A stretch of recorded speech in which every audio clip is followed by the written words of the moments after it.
Good morning, children.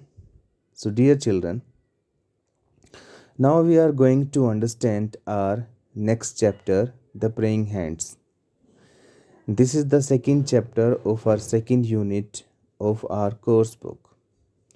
So, for this, you are advised to open the page number 33. So, please open the page number 33. Let's start to read this chapter.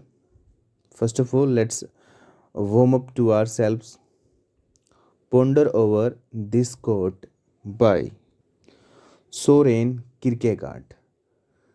The function of prayer is not to influence God, but rather to change the nature of the one who prays. Soren Kierkegaard कहते हैं कि इस बात पर विचार करो, किस बात पर, जो प्रेयर करने का फंक्शन होता है, जो प्रेयर करने का फ़ायदा होता है, जो प्रेयर करने का मतलब होता है, वो ये नहीं होता कि हमें भगवान को प्रभावित करना है, भगवान को खुश करना है, बल्कि प्रेयर करने का पर्पस होता है कि हम जो प्रेयर कर रहा है उसमें कुछ चेंज आए, उसके स्वभाव में कुछ अच्छाइयाँ आए। ये एक प्रेयर करने का पर्पस होता है। Next line, find out about some art works of Albert Durer. Albert Durer की कुछ आर्ट वर्क को फाइंड आउट करो। What do you think about them, उसके बारे में, उस आर्ट वर्क्स के बारे में तुम क्या सोचते हो। Write a line about each creation, हर एक क्रिएशन के बारे में एक लाइन लिखो। Now let's start to read this chapter. Back in the 15th century में, इन अ टीनी विलेज, एक छोटे से गांव में, नियर न्यूरनबर्ग के पास, lived a family with 18 children, एक फैमिली रहती थी जिसमें 18 बच्चे थे, 18।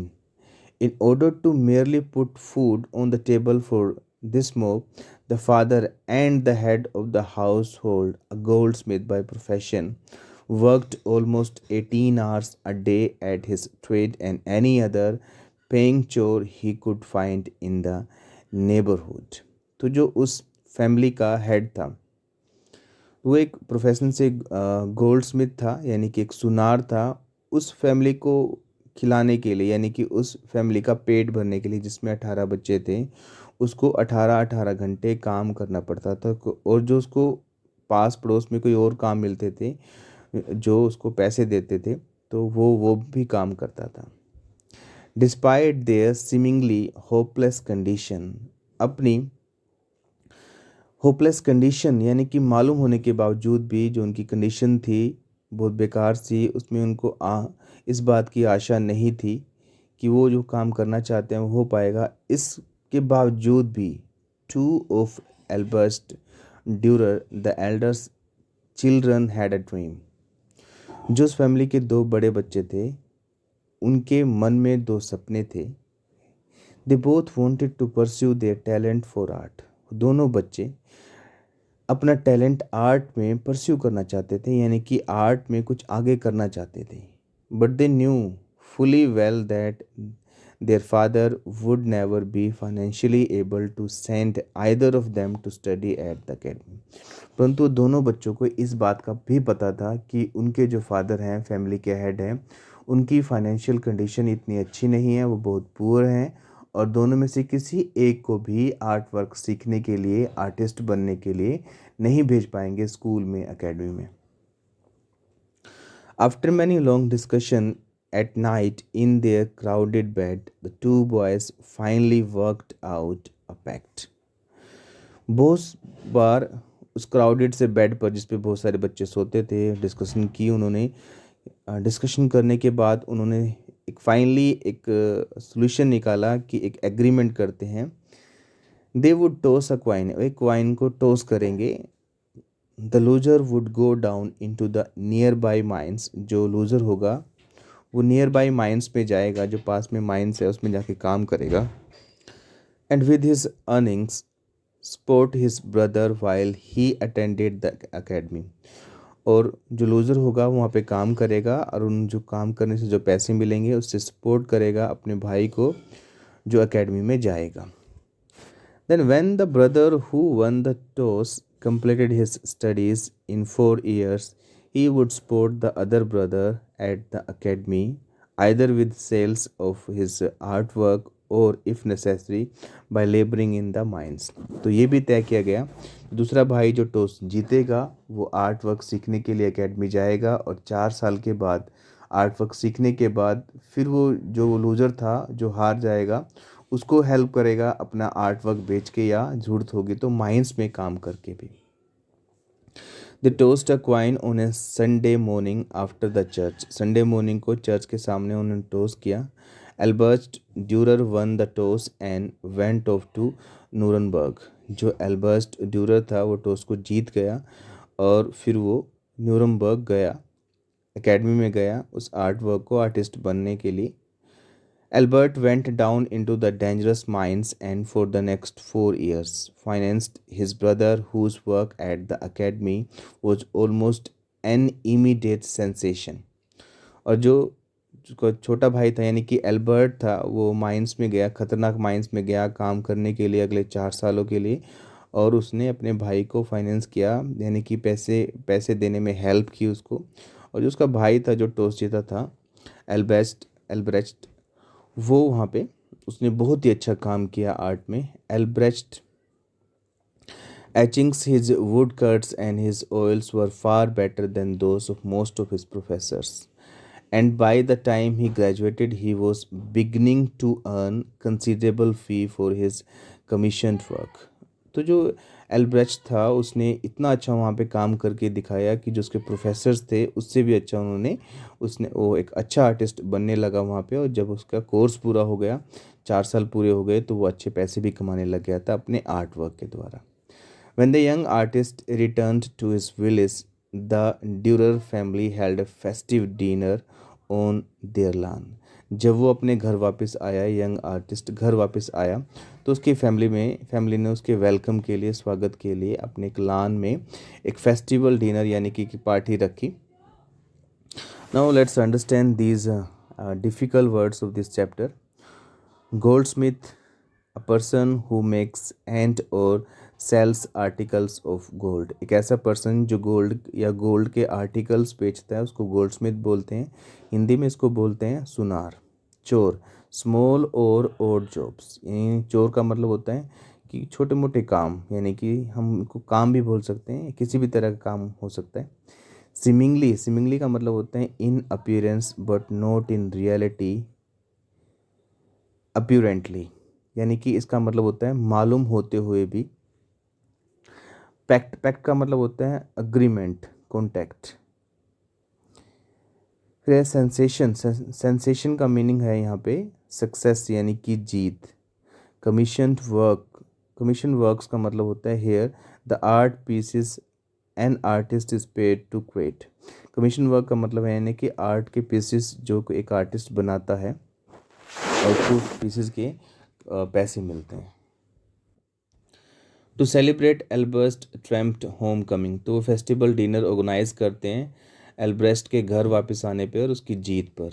After a long and memorable meal punctuated with music and laughter, Albrecht rose from his honored position at the head of the table to drink a toast to his beloved brother for the years of sacrifice that had enabled Albrecht to fulfill his ambition। तो जब फिर वो laughter और music के साथ उस मील को, उस पार्टी को फिनिश करते हैं, फिर लास्ट में एल्ब्रेस्ट अपनी सीट से खड़ा होता है, अपने भाइयों के लिए ड्रिंक के लिए आवाज़ लगाने के लिए वो खड़ा होता है। फिर वो कहता है एल्बर्ट अब ये तुम्हारी टर्न है, अब तुम नूरनबर्ग जाओगे, अपना ड्रीम को परस्यू करोगे और बाकी चीज़ें मैं संभालूंगा। All heads turn it in eager expectations to the far end of the table where Albert sat, tears streamingly down his pale face, shaking his lowered head from side to side while he sobbed and repeated over and over, "No, no, no, no."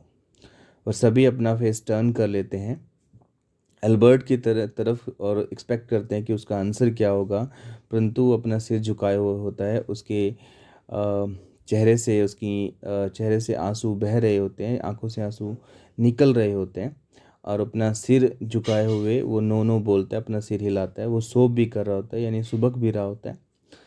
Finally Albert rose and wiped the tears from his cheeks. He glanced down the long table at the faces he loved and then, holding his hands close to his right cheek, he said softly, "No, brother."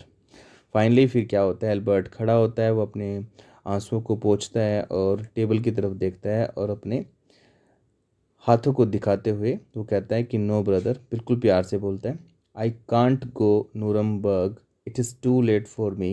अब मैं नूरनबर्ग नहीं जा सकता हूँ, यह मेरे लिए बहुत लेट हो गया। Look look what 4 years in the mines have done to my hands। देखो इन 4 सालों ने उस माइंस में काम करने से मेरे 4 सालों में मेरे हाथों का क्या हाल हो गया है। The bones in every finger have been smashed and at least once, and lately I have been suffering from arthritis so badly in my right hand that I cannot even hold a glass to return your toast, much less make delicate lines on the parchment or canvas with a pen or brush. No, brother, for me it is too late। उसका भाई कहता है कि देखो इस mines में काम करने से मेरा क्या हाल हो गया है। मेरी उंगलियां जो हैं कम से कम एक बार तो स्मैश्ड हुई हैं, यानी कि टूटी हुई हैं, मुड़ गई हैं मेरी उंगलियां। और रिसेंटली मुझे अर्थराइटिस भी था, यानी गठिया रोग भी था मेरे राइट हैंड में, और मैं एक ड्रिंक का गिलास तो मैं रिटर्न नहीं कर सकता हूँ, और वो डेलिकेट सी लाइन उस पार्चमेंट पे, उस कनवास पे मैं कैसे बनाऊँगा। तो मेरे लिए ये इम्पॉसिबल है, मैं बहुत लेट हो गया। More than 450 years have passed by now. Hundreds of masterful portraits, pen and silver, paint, sketches, watercolors, charcoals, woodcuts, and copper engravings by Albrecht Dürer hang in every great museum in the world. But the odds are great that you, like most people, are familiar with only one of his work. More than merely being familiar with it, you may very well have a reproduction hanging in your home or office। फिर उत्तर कहता है कि लगभग 450 years बीत गए हैं, उस artist ने बहुत सारी पेंटिंग्स बना दी हैं, और उसकी लगभग हर एक म्यूज़ियम में पेंटिंग हैंग हुई हुई हैं। और उन सभी पेंटिंग में से तुम एक पेंटिंग से भली भांति परिचित हो, जो है प्रेइंग हैंड्स। और ये अच्छा होगा कि तुम्हें सिर्फ उसके जानने से बेहतर होगा तुम उस पेंटिंग को अपने घर लाओ, अपने ऑफिस में लाओ और उसको हैंग करो। One day to pay homage to the Albert for all that he had sacrificed, Albrecht Dürer painstakingly drew his brother's abused hands with the palms together and thin fingers stretched skyward।